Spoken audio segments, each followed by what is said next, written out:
सपनों का घर गुरुग्राम में अगर आप खरीदते हैं तो सर ने कहा कहीं हमारे सपनों का घर ही हमारी कब्र न बन जाए, हम उसमें जिंदा ही दफन ना हो जाएं। कल एक बालकनी गिरी है और अपार्टमेंट में पूरे अपार्टमेंट भी ढह सकते हैं। जिस तरह के घटिया मटेरियल का उपयोग किया गया है उसका ये जीती जागती निशानी है कि चंद वर्षों में बालकनी गिरने लग जाए, पूरा का पूरा छज्जा गिर जाए।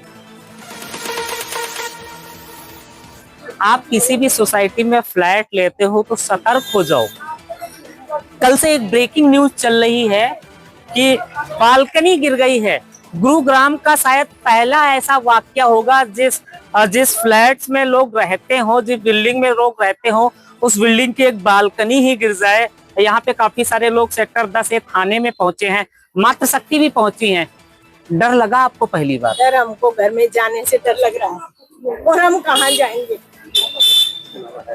अगर कोई बच्चा नीचे होता तो, और जरूरी है हर बार ऐसे सेफ ही रह जाएंगे हम? किस दिन कौन सा हादसा होगा हमें पता है? हम सेफ हो जाएंगे? हमेशा तो सेफ नहीं रहेंगे। और उस बिल्डिंग का वही छज्जा नहीं, सभी ऐसे हैं, सभी छज्जे ही ऐसे हैं। आपने कितने वर्ष? कौन सा गिर जाए? 1.5 साल हो गया मेरे को उसमें रहते हुए, और मैंने 2011 में इसको परचेज किया था। मेरी गलती ये है कि मैंने उसको प्री लॉन्च में बुक कर लिया, उसमें मेरे को बुक करना ही नहीं चाहिए था। और इससे भी बड़ी बात बताती हूँ, कभी भी अपने बच्चे फ्लैट में रेडी टू मूव लेना है। बिल्डर के कोई भी झांसे में कभी नहीं आना है, रेडी टू मूव फ्लैट लेना है, वरना ये हाल होता है। उसने छज्जा बनाने में, चाहे बिल्डिंग पूरी बनाने में, उसने सीमेंट का यूज कम से कम किया है, वरना 1.5 साल रहते हुए, ज्यादा से ज्यादा रहते हुए, उसमें 2 साल हो रहे होंगे लोगों को रहते हुए। ये हालत थोड़ी होती है। हमने कितना पैसा दिया है, उसके बाद ये हाल है। और वो बिल्डर के लोग वहां आते हैं, कोई हमारी बात नहीं सुनता है। 1 साल पहले हमने बेसमेंट की कंप्लेन की थी, वो वहीं का वहीं है। पिछली बारिश में कहा था अब ठीक हो जाएगा, बारिश बंद होते ही वो वहीं का वहीं है। अभी और प्रोजेक्ट का नाम है इंपीरियल स्फीयर फेज 2। इस वक्त की बड़ी खबर मैं बता दूं, और गुरुग्राम की नहीं पूरे हरियाणा की ब्रेकिंग न्यूज। इन्होंने 1.5 वर्ष पहले वो फ्लैट्स लिए रहना शुरू किया और बालकनी गिर जाती है। आप सपोज करो, कल्पना करो, आप 11वीं मंजिल पे हो और पूरी बिल्डिंग ही भरभरा के गिर जाए, आप क्या कहोगे? आपके पास सोचने का भी वक्त नहीं। हमको ये डर है कि रात को, हमको अब ये डर है कि हम कहीं रात में सोए हुए नहीं रह जाए। पूरा का पूरा, हम तो फर्स्ट फ्लोर में है, पूरा का पूरा हमारे ऊपर आ जाएगा। हमारा तो कोई बचने का चांस ही नहीं है। हम उस घर में वापस कैसे जाएं? अब आपने जो लाखों रुपए इन्वेस्ट किए वो तो गए पानी में, और हमारे पास अब इसके बाद निकल के, जैसे हम उस घर से निकलते हैं तो सिर्फ झोपड़ी हमारे लिए सहारा है। हमारे पास एक पैसा नहीं बचा है। EMI जा रही है बैंक की, टेंट लगा के रहेंगे इससे पूरे दिन, और क्या होंगे हमारे। और मातृशक्ति यहाँ पे है। मैम क्या कुछ कहना चाहोगे? जो दीदी ने बोला सही तो बोल रहे हैं, हम क्या सेफ ही नहीं है भैया? कोई सुनवाई नहीं है, बालकनी गिर रहा, कल को क्या होगा पता ही नहीं है। क्या बोले आप बताओ? बिल्डर सुन ही नहीं रहे हैं। का बोलो ई में तो रहना ही मुश्किल है, ई और डी में तो महा बेकार है। अभी बालकनी गिरी है, सही बात है। इसमें ना बिल्डर की बहुत बड़ी लापरवाही है। हमने इस चीज के बारे में बिल्डर के काफी टाइम पहले भी कंप्लेंट्स करी है कि स्ट्रक्चर में प्रॉब्लम है, इसको रिपेयर कराया जाए, इसको ठीक कराया जाए, इसके इंस्पेक्शन कराया जाए। मेरे खुद के फ्लैट की बालकनी गिरी थी, मैंने कंप्लेंट करी थी इनको, और इन्होंने उसको रिपेयर करके चले गए। उसके बाद मल्टीपल जगह हमने इनके साथ फोटोग्राफ शेयर करे, कंप्लेंट शेयर करी, इनको बुलाया करा, लेकिन इतना ढीठ बिल्डर है, आज तक इन्होंने एक सीमेंट का वहाँ पैच भी नहीं लगाया। बिल्डिंग की हालत जर्जर हो रही है, जगह जगह की पिलर्स में सीलन आ रही है, पानी भर रहा है और प्लास्टर उखड़ रहे हैं, तो कहीं ना कहीं वो स्ट्रक्चर डैमेज हो ही रहा है। तो हमारे को तो बहुत बड़ा खतरा है कि वही जो बता रहे थे कि कहीं ऐसा ना हो कि किसी दिन हम सोते ही रह जाए, क्योंकि लाखों देखे हमने एक सपने का घर बनाना चाहा था, आज लग रहा है कि शायद वो कहीं हमारी कब्र पे रहना बन जाए। तो उम्मीद है सपनों का घर गुरुग्राम में अगर आप खरीदते हैं तो सर ने कहा कहीं हमारे सपनों का घर ही हमारी कब्र न बन जाए, हम उसमें जिंदा ही दफन ना हो जाएं। कल एक बालकनी गिरी है और अपार्टमेंट में पूरे अपार्टमेंट भी ढह सकते हैं। जिस तरह के घटिया मटेरियल का उपयोग किया गया है उसका ये जीती जागती निशानी है कि चंद वर्षों में बालकनी गिरने लग जाए, पूरा का पूरा छज्जा गिर जाए। सर क्या कुछ कहना चाहोगे? मेरा नाम निशांत अरोड़ा है पहले, और मैं RWA का वाइस प्रेसिडेंट हूँ इस समय। जी, जिस विषय में ये बात चल रही है बालकनी में छज्जा गिर जाए, इससे अवगत बिल्डर को 28 अप्रैल को इस पूरे उससे अवगत कराया गया था कि आपका जो है छज्जा स्ट्रक्चर जो है इसमें डैमेज हो रहा है, किसी वक्त गिर सकता है। उससे बिल्डर ने हमसे आश्वासन दिया था कि मैं इसको मात्र 1 हफ्ते के अंदर पूरा इसको रिपेयर करा दूंगा।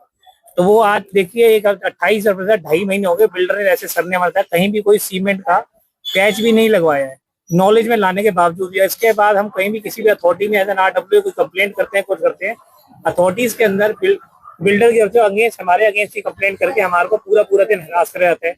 आज की घटना, आज हम FIR कराने आए हैं। पिछले 2.5 घंटे से हमारी सोसाइटी के 100 से ज्यादा रेजिडेंट्स एक FIR कराने लगे। पिछले छोटी घटना नहीं है छज्जा गिरना, लेकिन पुलिस उसमें भी FIR करने से अभी इनकार कर रही है। पुलिस कतरा रही FIR करने से इनकार करे। आप रेरा में जाओगे? बिल्कुल, रेरा में हमारा अब हम कोई भी चीज नहीं छोड़ेंगे जी। हम आगे बिल्कुल प्रोसीड करेंगे, हर चीज के लिए जाएंगे, क्योंकि क्या है, जो चीज हमने इन्वेस्ट करा है, अब कहीं ना कहीं जो इनकी गलतियां किसी और के लिए भारी ना पड़ जाए, तो हम चाहेंगे सभी के लिए कि सभी साथ आए। हर सोसाइटी के रेजिडेंट्स इस तरीके के माहौल में ऐसे स्ट्रक्चर्स के लिए, ऐसी प्रॉब्लम्स के लिए एक यूनिटी रखे, और सभी इन बिल्डरों को एक सबक सिखाए कि किसी की जान से खिलवाड़ ना करे, कि पैसा भी दो और अपनी जान को भी दांव में लगा दो। सर क्या कुछ कहना चाहोगे? आपकी मांगे क्या क्या हैं? मेरा नाम नागराजन है। मैं इस सोसाइटी इंपीरिया एस्पेरा फेज 2 में पिछले 1.5 साल से रह रहा हूँ। शुरू में ऐसा कोई हफ्ता, ऐसा कोई दिन नहीं रहा होगा जब हमने बिल्डर के साथ मीटिंग करके हमने अपनी परेशानियां ना बताई। वो परेशानियों की आज अति हो गई है, जिससे एक छज्जा गिर गया है। हम सब यहाँ लगभग 100 जने अपनी सोसाइटी से यहाँ पे आए हुए हैं पुलिस स्टेशन में, इस उम्मीद में कि वो हमारी कंप्लेन के अगेंस्ट वो FIR करा दें। यहाँ पे अभी लग नहीं रहा हमारे साथ क्या होने वाला है। हमें आश्वासन दिया गया है SHO साहब द्वारा, बट हम वेट कर रहे हैं और हम अपनी FIR लेके ही यहाँ से जाना चाहते हैं।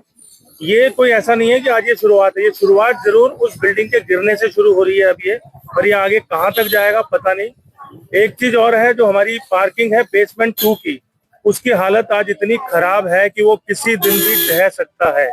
उस पे हम पिछले 1.5 साल से लगातार उनको बोले जा रहे हैं, लेकिन मजाल है कि उनके कान में कहीं से भी जू तक रेंग रही हो। बिल्कुल बिल्डर इतनी बदमाशी में है। बिल्डर का आदमी प्रोजेक्ट का हमारी सोसाइटी में रहता भी है, वो वहां का रेजिडेंट भी है, लेकिन वो बैठने के अलावा उसका कोई काम नहीं है।